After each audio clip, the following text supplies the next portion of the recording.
अस्सलाम वालेकुम दोस्तों, उम्मीद है सब लोग खैरियत होंगे। आज मेरे साथ शाहजिल भाई हैं। इनकी सिटी है CVT 2022 model Honda city CVT 1200। शाहजिल भाई अस्सलाम वालेकुम, क्या हाल है? वालेकुम सलाम, ठीक ठाक। आप बताएं। अल्हम्दुलिल्लाह ठीक ठाक। सबसे पहले तो बहुत ज़्यादा शुक्रिया, आपने गाड़ी हमें रिव्यू करने के लिए दी। और इनका आज एक्सपीरियंस जो है हम लेंगे, यूज़र एक्सपीरियंस। उन्होंने तकरीबन 3-4 हज़ार किलोमीटर चलाई है। आपके पास भी ऐसी कोई गाड़ी और ऑनर रिव्यू के लिए तो आप मुझे व्हाट्सएप पे इंस्टा पे कॉन्टेक्ट कर सकते हैं। तो शाहजिल भाई, सबसे पहले तो मुझे ये बताइए कि आपने कब ली और कितने की ली। और हाँ जी ताहिर भाई, बहुत बहुत शुक्रिया आपका कि आपने मेरा ऑनर रिव्यू लिया मेरी रिक्वेस्ट पे। तो ताहिर भाई, सबसे बेसिक बात तो ये है कि ये गाड़ी मैंने इसलिए ली क्योंकि मैं तो एक तो होंडा लवर हूँ। उसके अलावा मेरा ये था कि मैं होंडा लवर के साथ साथ सिटी लवर बहुत ज़्यादा हूँ। ये मेरी होंडा सिटी की तीसरी गाड़ी है। इससे पहले मेरे पास 2007 मॉडल थी, बल्कि चौथी गाड़ी है ये। तीसरी गाड़ी मेरे पास होंडा सिटी 2007 मॉडल थी, वो भी वाइट कलर में थी। उसके बाद 2009 मॉडल होंडा सिटी, वो भी वाइट कलर में थी। उसके बाद 2019 मॉडल होंडा सिटी, वो भी वाइट कलर में थी। और ये फाइनली 2022 मॉडल, ये भी मैंने वाइट कलर में लिए। और ये है होंडा सिटी 1.2 CVT ट्रांसमिशन। जी सही है। और आपने ये अभी कब ली थी और बुक कराई थी, ओन पे ली थी, क्या हुआ था? जी ताहिर भाई, जैसे सुनील मान साहब कहते हैं कि ओन पे जो गाड़ियाँ होती हैं उनको अमूमन वो डिस्करेज करते हैं, तो इसी तरह मैं अपने पर्सनल यूज़ के लिए बिल्कुल इसी चीज़ को डिस्करेज करता हूँ। तो ये मैंने अगस्त 2021 को गाड़ी बुक करवाई थी और इसकी डिलीवरी मुझे मिली है तकरीबन फरवरी 2022 को। 6 महीने? जी बिल्कुल, तकरीबन 6 महीने हो गए हैं मुझे। और इसके लिए फिर मैंने इनको लीगल नोटिस वगैरह भी भेजा था, जिसमें बाद में फिर इन्होंने मुझे कंपनसेशन वगैरह as a 50,000 as a compensation भी दी थी। सही। अच्छा, तो ये मतलब क्या कहते हैं कि आपने अगस्त में बुक कराई, आपको फेब में मिली, कितने की पड़ी आपको? जी ताहिर भाई, ये मुझे तकरीबन टोटल अमाउंट मैंने अगस्त में 10 लाख इसमें partial payment, advance payment as a booking के तौर पर मैंने सबमिट करवाई थी होंडा पैलेस हैदराबाद में। और उसके बाद तकरीबन नवंबर या दिसंबर में इन्होंने मुझसे बकाया पेमेंट ली, जो कि थी तकरीबन 19,90,000। तो टोटल जो गाड़ी की कॉस्ट बन गई मुझे विदाउट रजिस्ट्रेशन, वो बन गई 29,90,000। अच्छा, रजिस्टर्ड आपके ज़ाहिर नाम पे हुई तो वो कितना खर्चा आया उसका? जी, रजिस्ट्रेशन जो फाइलर के चार्जेस हैं, नॉन फाइलर का तो उसका मुझे अंदाज़ा नहीं है, लेकिन फाइलर के जो कॉस्ट है रजिस्ट्रेशन की, वो तकरीबन मेरे ख्याल से अराउंड अबाउट 40,000 के नज़दीक है इसके। अच्छा सही है, ठीक है शाजिल भाई। ये तो ठीक है, आप होंडा लवर थे इसलिए आपने ये ली। दूसरा ये कि ये मैं पूछना चाहता हूँ, लाजमी है कि इतने पैसों में ये क्यों लिया आपने? ये थोड़ा ऑप्शन भी ज़ाहिर है इतने पैसों में मिलने। पहले तो जुल्म होता था, कोई गाड़ी नहीं होती थी।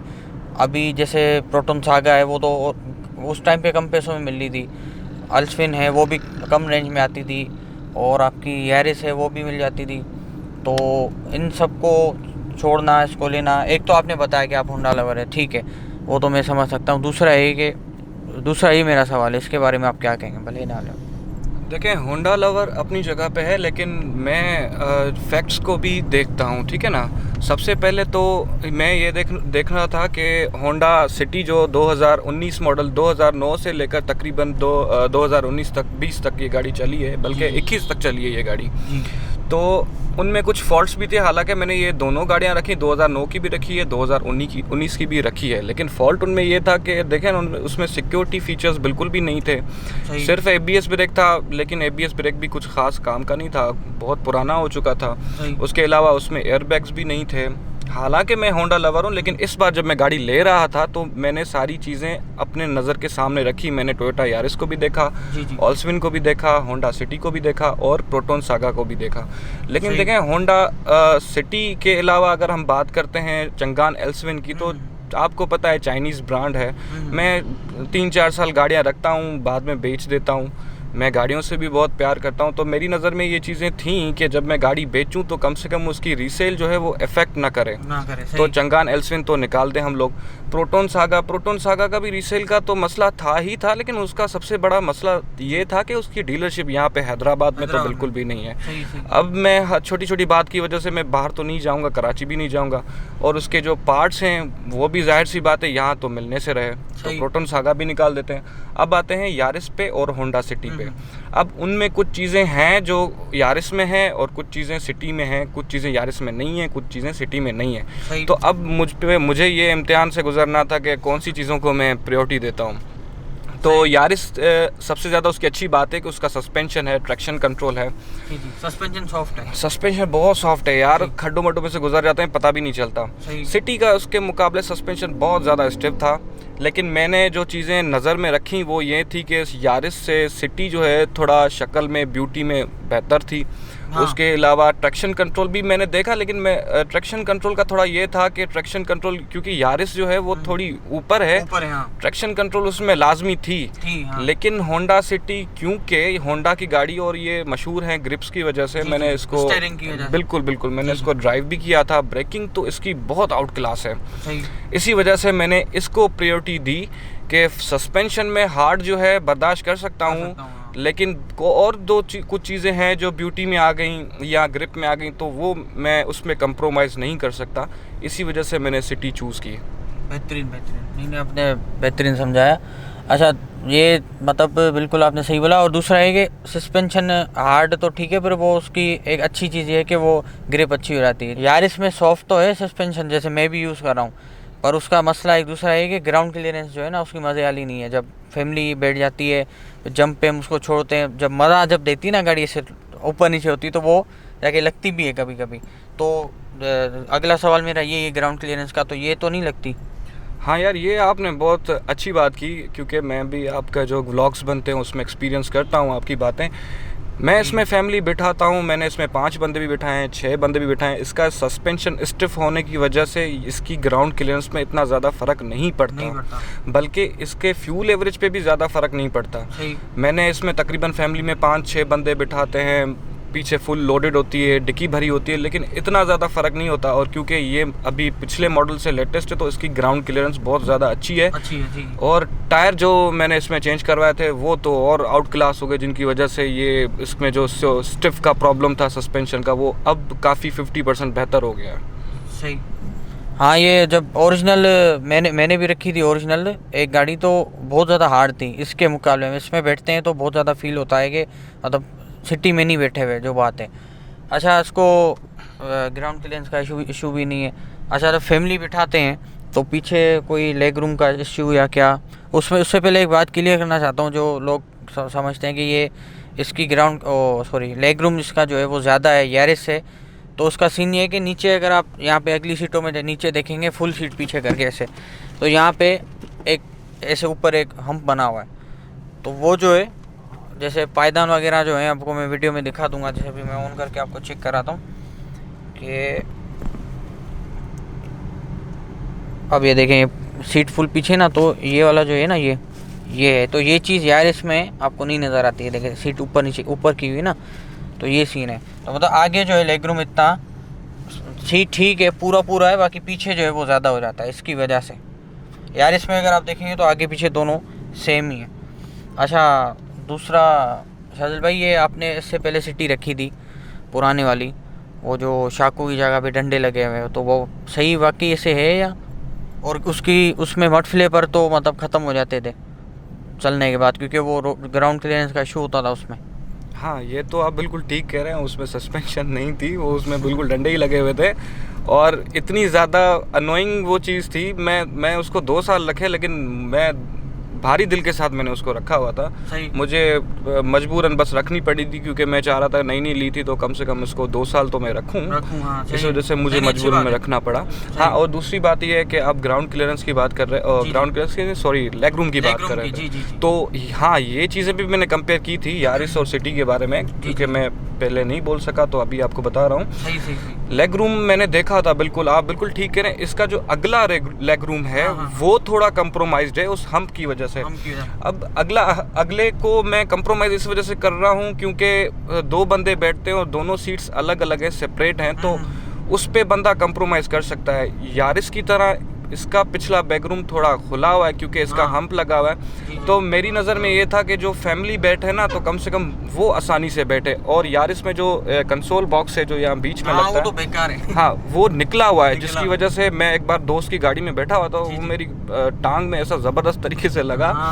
मुझे तकरीबन 2-3 घंटे उसमें क्या कहते हैं, सिंधी में बोल रहा हूँ, पेन रहा था, मुझे तकलीफ रही थी। खैर इसी वजह से थोड़ा ये था, लेग रूम भी मेरी नज़र में था। मुझे लगता है नहीं मैं नहीं कह सकता, पीछे वाला जो उसका लेग रूम है वो थोड़ा कंप्रोमाइज्ड है। नहीं बिल्कुल आप सही कह रहे हैं। मैं सिर्फ वो एक वजह बता रहा हूँ कि इसकी वजह से ये सीन होता है उसमें, लेकिन इसका जो लेग रूम है पीछे ज़्यादा है। जो अभी भी आप देखेंगे तो जहाँ से नज़र भी आ रहा है तो ज़्यादा है। वो सही कह रहे हैं आप, ज़ाहिर है अगले जो है वो सेपरेट हैं तो उनको तो इशू नहीं होना चाहिए। जी, ये असल में पिछला लेग रूम जो है इसका वो अच्छा है ही इस वजह से क्योंकि जो कंपनी है इन्होंने अगला लेग रूम जो है उसको कंप्रोमाइज्ड कर दिया है कि अगला कंप्रोमाइज्ड रहे, पीछे वाले जो बंदे हैं वो कंफर्टेबल रहे। बिल्कुल सही।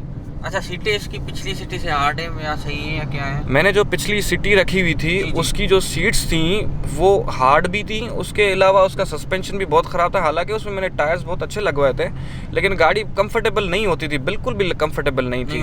सही। इसकी जो सीट्स हैं वो उसके मुकाबले बहुत कंफर्टेबल है। आगे वाली सीट भी कंफर्टेबल है, पीछे वाली भी कंफर्टेबल है। मैं ये समझता हूँ कि मैंने इस पर जो पैसे लगाए as compared to previous city, जो प्रीवियस सिटी की जो सीट्स थी या उसकी सस्पेंशन थी या उसमें कुछ और चीज़ें थी जो कमी थी जिनमें, तो उस हिसाब से ये मैं बेहतर समझता हूँ कि वैल्यू टू मनी है। वैल्यू टू मनी, सही ठीक है। अच्छा, दूसरा ये कि आप इसमें कुछ मसले बता रहे थे शुरू में आपने जब ली थी, तो वो क्या थे? एक तो लाइट का था। हाँ, नॉन फॉल्ट्स तो हैं इस गाड़ी में। जब मैंने शुरू में मैंने गाड़ी जब मैंने बुक करवाई थी तो मैंने ये गलती की कि मैंने गाड़ी पहले बुक करवाई, उसके बाद मैंने गाड़ी पे रिसर्च की। तो कुछ दोस्त हैं उनके व्लॉग्स देखे हुए थे मैंने सिटी के बारे में, नॉन फॉल्ट्स आखिरकार देखूँ मसला क्या है। सही। तो मैंने नॉन फॉल्ट्स इसमें देखे थे, तभी मैंने देखा था इसकी जो हेडलाइट है इसमें जो LED DRLs हैं उनमें थोड़ा फॉग आ जाती थी आफ्टर वॉश करवाने के बाद। अगर आप सर्विस स्टेशन से वॉश करवाते तो फॉग आ जाती थी। जब मैंने गाड़ी की डिलीवरी ली तो मेरे जहन में ये चीज़ थी, रात का टाइम था, उन्होंने मुझे ओवरनाइट जबकि डीलरशिप बंद होने जा रही थी तब मैंने उनसे गाड़ी डिलीवरी ली है। तो मैंने जहाँ पे देखा तो वो फॉग सेम टू सेम लगी हुई थी। मैंने कहा यार ये इसमें तो नॉन फॉल्ट है, जबकि मैंने पहले भी कुछ गाड़ियों में देखा, हालांकि वो इग्नोर कर रहे थे नहीं ये जैसे बहाने करते हैं वो लोग, उनका काम ही है डीलरशिप का कस्टमर को सेटिस्फाई करने के लिए। लेकिन हर जगह ये चीज़ नहीं चलती। मैंने इनको यही कहा था, मैंने कहा मैं आपको प्रूफ दिखा सकता हूँ। उस वक्त मैंने इनको प्रूफ भी दिखाया, मैंने कंपनी को क्लेम भी किया, मैंने कंपनी को कंप्लेन भी की।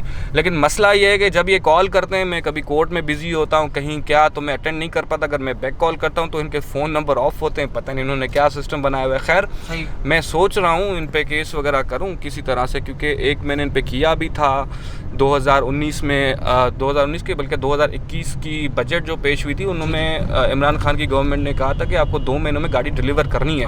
60 डेज में। 60 डेज में। अब हमारा ये भी एक नया टॉपिक आ गया तो डिले हो गई थी, तो इसको मैं कंटिन्यू करना चाह रहा हूँ। नहीं सही। तो 2021 में जब मैंने गाड़ी बुक करवाई थी तो इन्होंने क्या किया, एक फ्रॉड किया। मैं यही कह सकता हूँ कि इन्होंने एक फ्रॉड ही किया। सही, जो बात है, जो PBO ये लोग साइन करवाते हैं ना, तो उसमें इन्होंने एग्रीमेंट भी एक किस्म की बना दी थी कि अगर इन केस गाड़ी डिले हो जाए तो हम क्लेम नहीं कर सकते। मतलब वो जो बजट में बात हुई थी कि 2 महीनों में उन्होंने हमें डिसाइड करके देना है, वो नहीं हुई। मतलब ये कि मैं एग्री कर रहा हूँ, भले मुझे डिले करे, कल को मैं क्लेम भी ना कर सकूँ।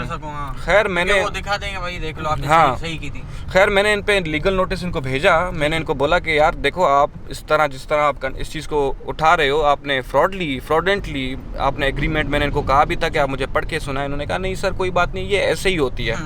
मैंने इनको लीगल नोटिस भेजा कि भाई आप लोगों को मुझे गाड़ी 2 महीनों में देनी थी, आपने मुझे इतने महीने, तकरीबन 6 महीने लग गए, आपने गाड़ी डिलीवरी देने में देर कर दी। तो लीगल नोटिस भेजा मैंने, 1 भेजा, 2 भेजा, 3 भेजे। उसके बाद इन्होंने मुझे 40,000 एज अ कंपनसेशन मुझे वापस किए थे। अच्छा। हाँ, क्योंकि ये कुछ चीज़ें ऐसी हैं जो आम लोग नहीं समझते और या आम लोग कहते हैं कि यार नहीं छोड़ो, कंपनी वाले गुस्सा हो जाएंगे, ये हो जाएंगे, वो गाड़ी में फेवर आगे कर चल के नहीं करेंगे क्या। सही। तो ये आपका बेसिक राइट है और आपको इन चीज़ों को समझना चाहिए। जब तक आप फाइट नहीं करेंगे अपने राइट के लिए तो आपको कुछ भी नहीं मिलेगा।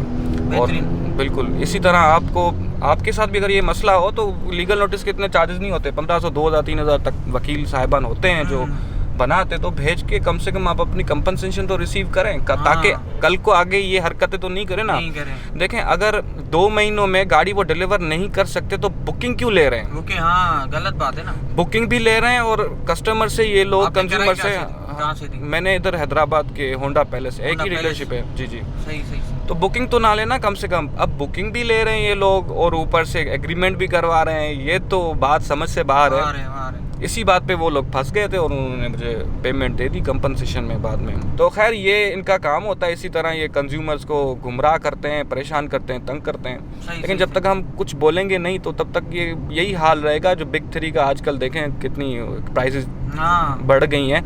होंडा सिटी या यारिस या ऑल्सविन ये इतना उतरती नहीं है। और देखो ना वो ओन का जो सीन है, प्रीमियम गाड़ियाँ 2-2 लाख, 3-3 लाख, 6-6 लाख, 5-5, मतलब कोई बोलने वाला ही नहीं है। कोई बोले तो सही, कोई नज़र तो रखे। हम ज़्यादा तो हम भी नहीं बोल सकते। बाकी अभी गाड़ी आप लेने जाएं, मिसाल के तौर पे आप यही वाली सिटी लेने जाएं, क्या कहते हैं, गाड़ी नहीं, हाजिर नहीं है। हाजिर जिसके पास खड़ी हुई इन्वेस्टर है या डीलर है उसके पास खड़ी हुई है, वो अपने पैसे मांगता है, फिर कोई बोलने वाला है ही नहीं उनको। और वो प्राइवेट है, उन्होंने अपने पैसे लगाए, भाई उनको हम क्यों बोलें? या उनको कोई भी अथोराइज जो कंपनी है कोई, तो उनको क्यों बोले? कंपनी को क्यों नहीं बोलते कि भाई आप टाइम पे दो? सिविक है 1 साल की बुकिंग है या 9 महीने या 10 महीने, 11 महीने। अब बेचारे लोग बोलते हैं यार ओन भर के ही ले लें, बाद में वैसे ही 6 लाख रुपए बढ़ जाएगी, 6 लाख ओन भर लो अभी। अच्छा देखिए, मैं इससे रिलेटेड आपको एक बहुत ही इम्पोर्टेंट चीज़ बताना चाह रहा हूँ जो कि लोगों को नहीं पता। जी जी। वो ये कि कोई भी कंपनी होती है जब पाकिस्तान में आती है और उसकी डीलरशिप या मैन्युफैक्चरिंग या असेंबलिंग प्लांट लगता है, सही।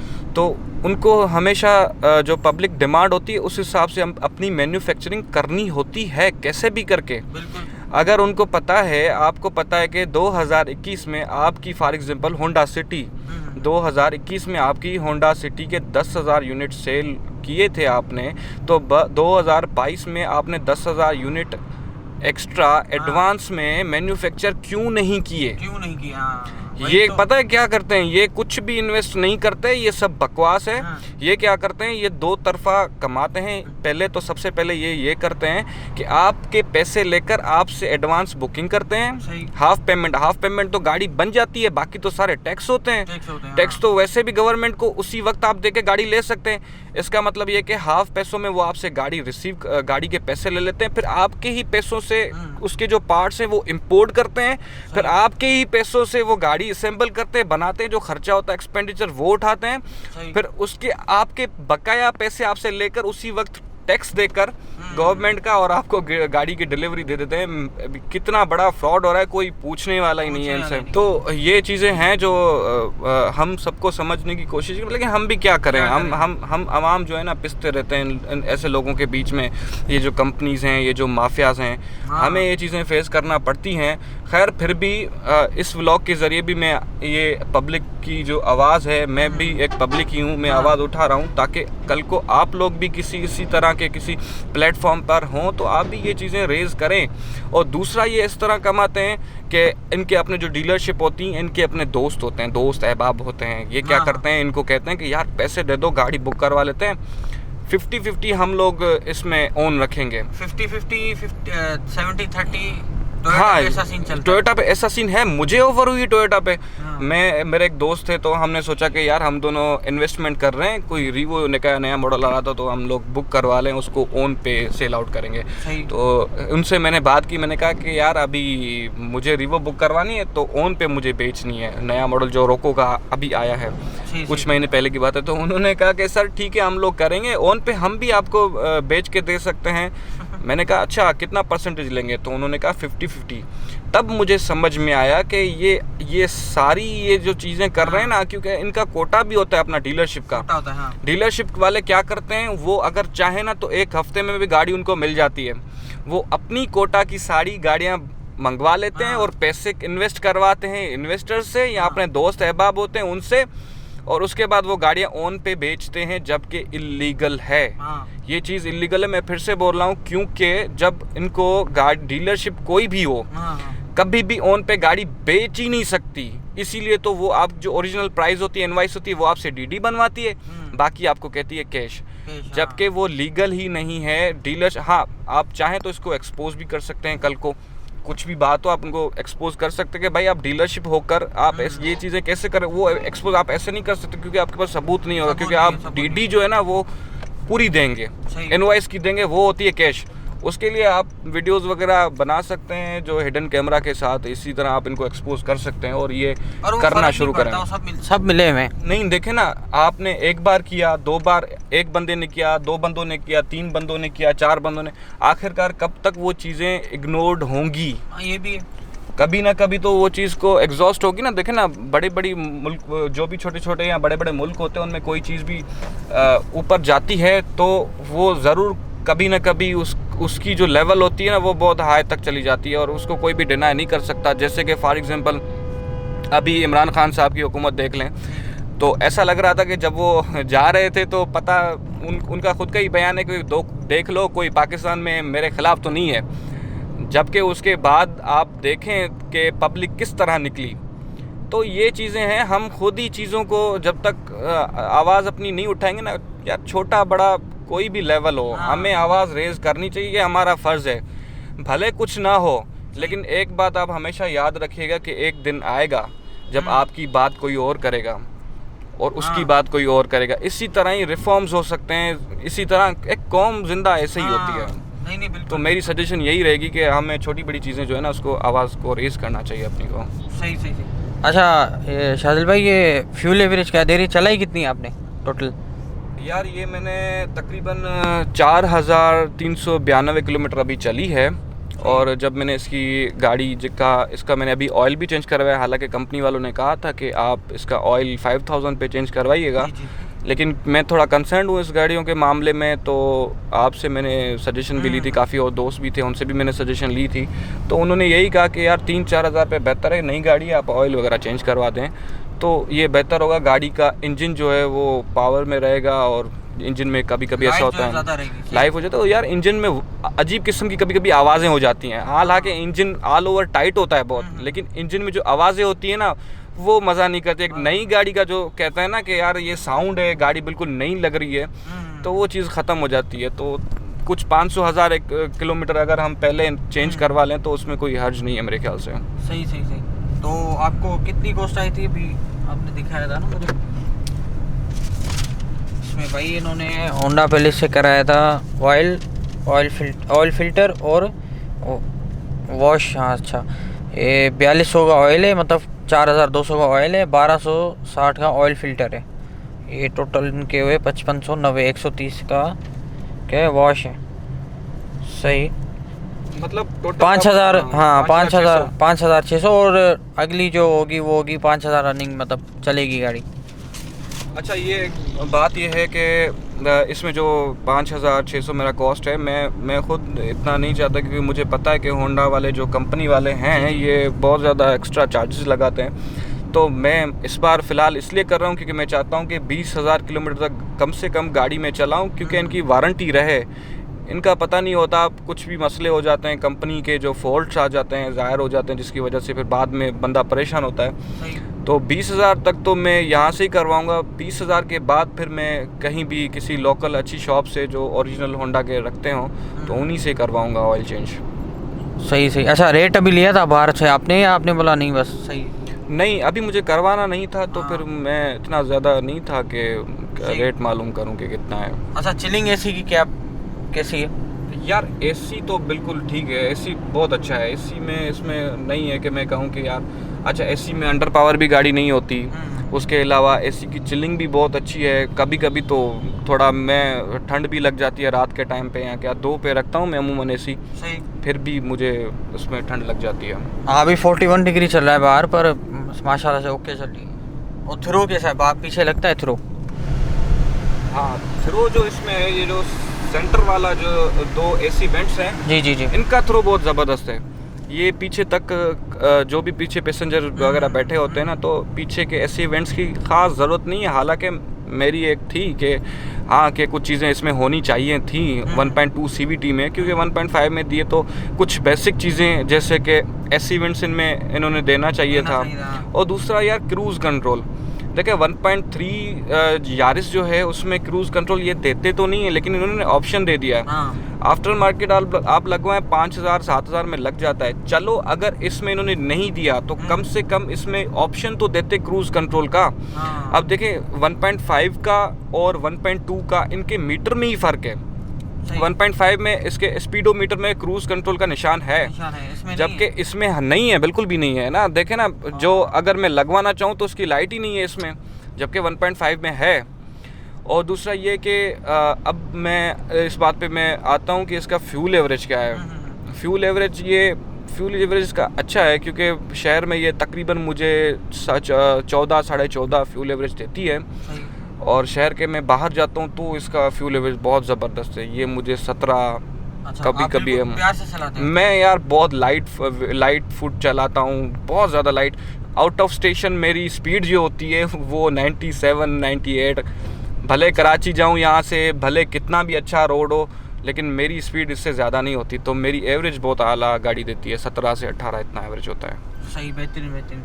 अच्छा, इसमें आपने जो सामान लगाया है उस पे आते हैं कि क्या क्या। एक तो आपने इसमें मेरे ख्याल बैक कैमरा लगाया, ओरिजिनल नहीं होता, और रिम टायर, अलार्म और टायर और LED वगैरह जो लगाई हैं वो थोड़ा सा बताएं, और उनका एक्सपीरियंस इन सारी चीज़ों का।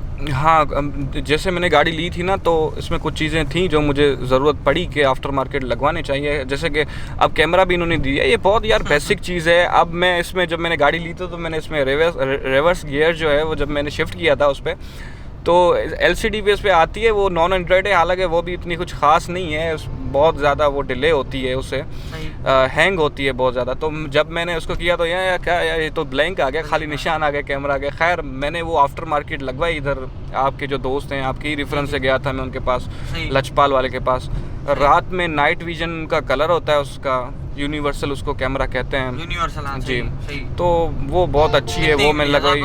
नहीं, वो थोड़ी कॉस्टली पड़ी मुझे, क्योंकि इसके पिक्सल्स वगैरह बहुत अच्छे हैं। अच्छा। ये मुझे पड़ी थी तकरीबन 3,000 तक मुझे पड़ी थी। अच्छी वाली आपने लगवाई। वैसे वो आम जाम जो है वो 1500 मिल जाता है। हाँ, नहीं वो देखे ना, इतनी बड़ी गाड़ी ले ली है बंदा, वही तो खर्चा कर रहा है, अब उस पे आके 3,000 पे तो मज़ा नहीं करेगा। बेहतरीन। और उसके अलावा मैंने इसमें रिम टायर्स लगवाए थे, तो हाँ इसका भी थोड़ा एक्सपीरियंस मेरा अजीबोगरीब गुजरा है। तो मैंने ऐसे ही आपसे मैं इस गाड़ियों के बारे में पूछता रहता हूँ कि क्या क्या करवाऊँ गाड़ी में अगर कोई ज़रूरत होती है। सही। तो बिलाल भाई जो गुल सेंटर पे इनकी शॉप है रिम टायर्स की, व्हील लुक्स, तो मैं उनके पास गया, उन्होंने मुझे रिम्स जो थी मुझे बहुत पसंद आई, लेंसो की हैं मैट ब्लैक, और आपकी यारिस से ही इंस्पायर्ड होकर मैंने वो लगवाई थी।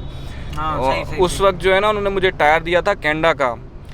अच्छा, वो केंडा का जो टायर था वो V डिज़ाइन में, थोड़ा स्पोर्टी डिज़ाइन में था, तो मुझे मज़ा आया गाड़ी का। तो मैंने जब वो लगवाई, लुक में बहुत अच्छा हो जाता है। हाँ, वो बहुत ही आला किस्म का टायर था। तो जब मैंने वो लगवाया तो उसमें थोड़ी बहुत चीज़ें थी जो मैंने समझा कि लाजमी मुझे ये चीज़ें चेंज करवानी चाहिए। टायर में कुछ चीज़ें थी जो मैं थोड़ा सोच में आ गया कि यार ये टायर शायद मुझे सूट नहीं कर रहा। सही। तो जो V डिज़ाइन था उसकी वजह से क्या होता था, छोटी भी रोड पे अगर होती थी ना, पत्थर वगैरह कंकरें होती थी ना, तो वो मडगार्ड जो गाड़ी का होता था उसमें इतनी बुरी तरह से लग रहा था वो। तो मुझे थोड़ा वहम हो गया, मैंने कहा यार नहीं यार, इतना पैसा खर्च किया है, तकरीबन रिम्स मुझे वो पड़ी थी 60,000 रुपये में, और टायर जो था एक टायर मुझे 11,000 का तकरीबन पड़ा था। तो फिर मैं अगले दिन मैं फिर गया बिलाल भाई के पास, मैंने उनको रिक्वेस्ट की कि यार अब टायर तो मैंने लगवा लिए लेकिन मेरा मूड नहीं बनना, तो काइंडली मुझे टायर दूसरा कोई अच्छा दिला दें। सही।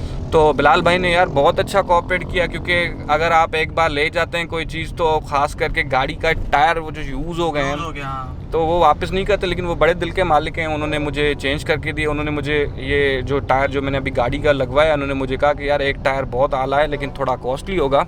मैंने कहा देख लेंगे, आप मुझे बताएं। तो इन्होंने मुझे अमेरिकन कंपनी जो है जिसका नाम है गुडरिच का इन्होंने मुझे टायर दिखाया, 185 साइज़ थी, और R15 185। अच्छा इस 65 हाँ 65 15 185। 185 सही है। इसकी जो नॉर्मल जो इसकी जो साइज़ है ना, इसका जो चौड़ाई है वो है तो 185, लेकिन एक्चुअल आप देखेंगे ना तो वो 195 के बराबर है। हाँ हाँ और इसमें थोड़ी चीज़ें ये थी कि ये मिचेलिन कंपनी है, आपको पता होगा कि कितनी मशहूर कंपनी है टायर्स में, बहुत ही हाई लेवल की कंपनी है। उसने इस कंपनी को, गुडरिच कंपनी को ओन किया और इसका जो मैन्युफैक्चरिंग हुई थी ये पोलैंड में हुई है। ये थोड़ा सॉफ्ट भी था बहुत ही, इसी वजह से मैंने कहा कि यार इसमें मुझे सस्पेंस भी हो गाड़ी की, वो बेहतर हो जाएगी। बेहतर है और है भी, हाँ फील भी हो रही। तो तकरीबन 15,000 का मुझे ये एक टायर पड़ा था, यानी कि 60,000 की रिम्स और 60,000 के टायर, तकरीबन 1,20,000 के मुझे कॉस्ट टोटल रहा। वो कितने की थी ओरिजिनल? यार वो मुझे तकरीबन 40,000 में रिम और टायर मेरे गए थे। सही सही। तो उसके ऊपर 80,000 मैंने दिया था। और उसके बाद फिर मैंने अच्छा एक और भी फॉल्ट है इसमें, नॉन फॉल्ट, इसकी जो हेडलाइट्स जो है ना, वो हेलोजन जो लाइट्स हैं वो बहुत ज़्यादा डिम है, इतनी लाइटिंग उसमें नहीं होती। थ्रो नहीं है, थ्रो बिल्कुल भी नहीं है, नज़र ही नहीं आता ना। रात को आप ड्राइव कर रहे हैं, हाईवे पे जा रहे हैं या सिंगल रोड कभी कभी होता है, लेकिन उसमें ट्रैफिक जाम होती है, बहुत ज़्यादा होती है, जैम होती है ट्रैफिक, तो नज़र नहीं आता। तो मैंने सोचा कि यार LED लगवाऊँ या HID लगवाऊँ, तो आपसे भी इस बारे में काफ़ी डिस्कशन हुआ था। तो एट दी एंड मैंने इसमें LEDs लो में अलग LEDs लगवाई और हेलोजन में अपना हाई में अलग लगवाई। लो में मैंने बुगाटी की D30 लगवाई हैं और हाई में जो LEDs मेरी लगी हैं वो बुगाटी की अभी न्यू आई हैं, 1000 वॉट की हैं, वो लगवाई हैं। जी 65 प्रो। वो यार वो बहुत आला किस्म की लाइट्स हैं। जी बिल्कुल यूज़ किए हैं, इसमें HID की ज़रूरत ही नहीं है, बहुत ही आला है और इतना मैं ज़्यादा सेटिस्फाइड हूँ। अब तकरीबन 6 हज़ार की मुझे वो पड़ी थी, 5,500 की मुझे लो की पड़ी थी, और हाई वाली जो 65 प्रो हैं वो मुझे पड़ी थी 6,000 में। तो मेरे ख्याल से 12,500 पे में कोई इतना बड़ा खर्चा नहीं है, क्योंकि ये बेसिक चीज़ें हैं ना, और ये भी सिक्योरिटी में शामिल होती हैं। रात को आपका कम से कम विजन तो बेहतर हो, तो इसी वजह से मैंने इस पे की हैं। बाकी एज सच इसका मैंने कुछ ज़्यादा खर्चा नहीं किया हुआ। उसमें जो आम तौर पे हल्के फुल्के स्टीयरिंग स्टिच हो गया, यहाँ डैशबोर्ड का जो कपड़ा होता है, कवर होता है, वो मैंने ले लिया। सीट कवर्स का हाल ही में नहीं सोच रहा, क्योंकि मैं सोच रहा हूँ कि यार अभी नई गाड़ी है, 10,000 तो चले, फिर मैं देखूंगा सीट कवर्स के बारे में। अच्छा शाजिल भाई ठीक है, और ये आप मुझे इंफोटेनमेंट का बताओ, क्योंकि मैंने भी गाड़ी ली है 2 दफ़ा, तो मुझे तो उसमें बिल्कुल भी मज़ा नहीं आया। आपका क्या एक्सपीरियंस है? हाँ यार, इंफोटेनमेंट इसका मज़े का नहीं है, ना ही इसका रेजोल्यूशन अच्छा है, ना ही आप इसको यूज़ करते हैं तो बहुत लैग करता है। और दूसरा ये कि इसमें एक चीज़ अच्छी है कि आप ब्लूटूथ कनेक्ट कर सकते हैं, या स्क्रीन मिररिंग हो गया। कभी कभी गूगल मैप वगैरह आउट ऑफ स्टेशन जाते हैं, कराची जैसा शहर जो हमने नहीं देखा हुआ पूरा, तो स्क्रीन मिररिंग करते हैं, तो वो यूज़ टू है। उसके अलावा मुझे एंड्रॉयड पैनल की लगाने की ज़रूरत नहीं है, लेकिन इसमें कुछ फॉल्ट्स हैं, जैसे कि ये हैंग हो जाता है। अब अगर मैंने गाड़ी को हाफ स्विच पे दिया हुआ है और गाड़ी में मैं सॉन्ग सुन रहा हूँ, तो उसी वक्त अगर मुझे जाना पड़ रहा है, मैं स्विच बंद नहीं कर रहा, हाफ स्विच से ही मैं फुल स्विच देकर गाड़ी को स्टार्ट करता हूँ, तो अचानक से ये LCD बंद हो जाती है और उसके बाद म्यूज़िक सिस्टम नहीं चलता है, LCD बिल्कुल भी ब्लाइंड हो जाती है, हैंग हो जाती है। तो इसका मतलब अब मुझे या तो फिर इसको गाड़ी को स्विच ऑफ करूं, या तो फिर स्विच ऑफ करूं, बैटरी का टर्मिनल निकालूं। बैटरी टर्मिनल की इतनी ज़रूरत नहीं पड़ती, बस स्विच ऑफ करूं और फिर ऑन करूं, तब होती है। अच्छा ये होती है बहुत रेयर, लेकिन जो अमूमन ज़्यादातर होती है ना, मैं ब्लूटूथ कनेक्ट कर रहा हूँ, इसमें ब्लूटूथ कनेक्ट करके गाने सुन रहा हूँ, तो हाफ स्विच से जैसे मैं फुल स्विच दे रहा हूँ गाड़ी को, तो मेरा ब्लूटूथ है जो वो ऑफ़ हो जाता है। ब्लूटूथ ऑफ हो जाता है। सॉन्ग्स मोबाइल में तो चल रहे होते हैं, लेकिन इसमें नहीं चल रहे होते, और इसकी स्क्रीन जो है ना, बिल्कुल जो ब्लूटूथ का इसके जो ऑप्शंस हैं, डिस्प्ले जो है वो बिल्कुल हैंग हो जाता है, बिल्कुल ही हैंग हो जाता है। या तो फिर मैं इसको होम पे दबाता हूँ, वो बाकी चीज़ें चल रही होती हैं, लेकिन ब्लूटूथ मेरा नहीं चलता, ना ही गाने चलते हैं। फिर मैं या तो स्विच ऑफ करूँ, गाड़ी को ऑन करूँ, या फिर मैं अपने सेलफोन से ब्लूटूथ इसका अनपेयर करूँ, उसके बाद पेयर करूँ, तब जाके चलता है। ये इसमें एक ये मसला है ब्लूटूथ कनेक्टिविटी का, ब्लूटूथ का। दूसरा इसमें ये मसला है कि ये बहुत ज़्यादा हैंग होता है। बाकी इसमें एक और चीज़ अच्छी है जो मैं चाहता हूँ, कहता हूँ भी हूँ कि कंफर्टेबल होती है। जो इसके स्टीयरिंग में जो इसके म्यूज़िक के मल्टीमीडिया कंट्रोल्स है ना यार, ये बहुत इजी रहता है, क्योंकि कभी कभी मैं सॉन्ग्स चेंज करना चाहूँ या वॉल्यूम अप एंड डाउन करना चाहूँ तो ये मुझे इजी टू एक्सेसिबल होते हैं। अदरवाइज़ मैं अपने यहाँ से अगर मैं करता हूँ यहाँ से प्लस माइनस से, यहाँ से इंफोटेनमेंट सिस्टम से करता हूँ तो वो मुझे थोड़े मुश्किल भी लगता है, और ये बहुत डेंजरस भी है। अगर आप हाईवे पे गाड़ी चला रहे हैं और आपको ये चीज़ मुनासिब भी नहीं लगती, और ये हादसात की वजह भी बन सकती है। तो ये चीज़ बाकी अच्छी है। बाकी अदरवाइज़ ये ब्लूटूथ कनेक्टिविटी बहुत बेकार है, इसकी रेजोल्यूशन बेकार है और हैंग करता है। मतलब ये कि काम चलाना है बस, ऐसे ही जो इससे काम चल रहा है वैसे चलाना है। मतलब आप कहेंगे कि कोई ले रहा है गाड़ी तो ये चेंज करें? हाँ, शौकीन हो उसका? मैं रिकमेंड ज़रूर करूँगा कि ये चेंज करें, लेकिन आप ऐसे चेंज बिल्कुल भी ना करें, क्योंकि वारंटी अगर गाड़ी की ख़राब हो जाएगी तो आपकी कल को आप क्लेम भी नहीं कर सकते। तो बेहतर ये होगा कि या तो फिर आप होंडा वालों से इसका जो एंड्रॉयड पैनल है होंडा वालों से 1.5 का वो लें, वो थोड़ा कॉस्टली पड़ेगा 60 to 70। तो ये बंदा फिर लुट के आता है। या तो फिर आप इंतज़ार करें कम से कम 2 साल नहीं, सॉरी 20,000 किलोमीटर तक आप इंतज़ार करें, ताकि आपको गाड़ी का पता चल जाए कि गाड़ी में कोई फॉल्ट तो नहीं है। उसके बाद आप चाहें तो एंड्रॉयड पैनल वगैरह लगवा सकते हैं, और ऑप्शन भी बेहतर यही होगा। स्पीकर जो है 2 हैं, और उसकी क्वालिटी कैसी है? यार ये बात आपने बिल्कुल सही पूछी है। स्पीकर्स ऐसे हैं जैसे ये जो देहात में MP3 नहीं चल रहे होते वो हैं 500,000 वाले, यही स्पीकर लगे हुए हैं इसमें। मैं सोच रहा हूँ चेंज करवाऊँ इसमें, लेकिन फिर भी वही चीज़ आ जाती है वारंटी का। तो मैं इंतज़ार कर रहा हूँ कि 20,000 तक गाड़ी चल जाए, फिर मैं इसको ज़रूर चेंज करवाऊँगा। बहुत बेकार क्वालिटी है, बहुत बेकार है, काम का नहीं है ये बिल्कुल भी। ये MP3 वाले म्यूज़िक है, बस काम चल रहा है, मज़ा नहीं आता। टिचिक होता है, टिचिड़ फीलिंग ही नहीं आती यार। अब 32 लाख की गाड़ी में आप चल रहे हैं और आपको फीलिंग ना आए कि भाई कि आप गाड़ी में कुछ बैठे हुए कोई म्यूज़िक लगाया हुआ है आपने। मुझे यही लगता है कि ये 500,000 वाला MP3 लगा हुआ है इन्होंने, वही आवाज़ आ रही है। बहरहाल मैं एंजॉय नहीं करता इसमें, म्यूज़िक में बिल्कुल भी एंजॉय नहीं करता। सही है शाहज़ल भाई। ये आखिरी सवाल मेरा ये कि अभी आपको फिर से चेंज करने का मौका मिले गाड़ी, तो आप कौन सी लेंगे? यही लेंगे या दूसरी पे जाएंगे? अभी प्राइस भी ज़ाहिर ऊपर हो गई यार। हाँ देखे ना, प्राइस भी हाई होगी। अगर मैं इसको बेचूंगा तो ऐसी कोई भी गाड़ी लूँगा तो जाहिर सी बात है मुझे थोड़े ऊपर पैसे देने पड़ेंगे। बहरहाल मैं फ़िलहाल इस गाड़ी में सेटिस्फाइड हूँ, और मौका मिला भी तो मैं कम से कम ऊपर पैसे होंगे तो दूसरी गाड़ी पे स्विच करूँगा। ग्रैंडी हो गई या सिविक हो गई या SUVs हो गई।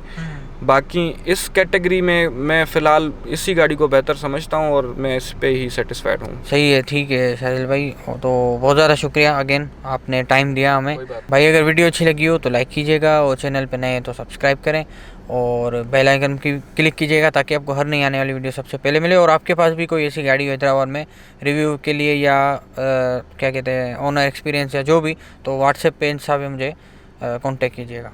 शुक्रिया।